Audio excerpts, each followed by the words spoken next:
മാവേലിക്കരയിൽ ചേർന്ന ഡിവൈഎഫ്ഐ ജില്ലാതല സമ്മേളനത്തിന് പതാക ഉയർന്നു. ഇന്ന് രാവിലെ 10:30 നടന്ന പ്രതിനിധി സമ്മേളനം എം രജീഷ് നഗറിൽ ഡിവൈഎഫ്ഐ സംസ്ഥാനതല പ്രസിഡന്റ് വസീഫ് ഉദ്ഘാടനം ചെയ്തു.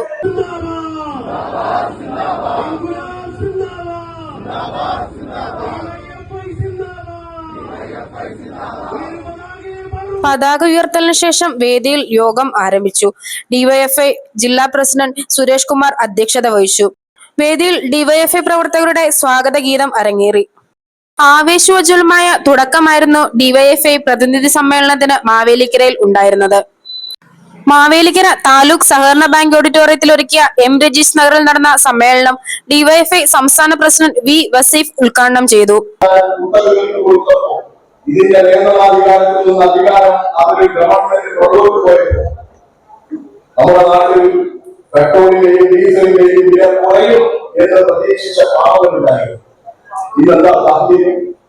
ഈ ലോക മാർക്കറ്റിൽ വില കൂടുമ്പോ വലിയ രീതിയിൽ വില കൂടുന്നുള്ള വില കുറയുമ്പോ കുറയുന്നില്ല. ഉദ്ഘാടന ചടങ്ങുകൾക്ക് ശേഷം പ്രതിനിധി സഖാക്കളുടെ പ്രധാന യോഗവും വിവിധ സബ് കമ്മിറ്റി തെരഞ്ഞെടുപ്പും പൊതു ചർച്ചയും നടന്നു.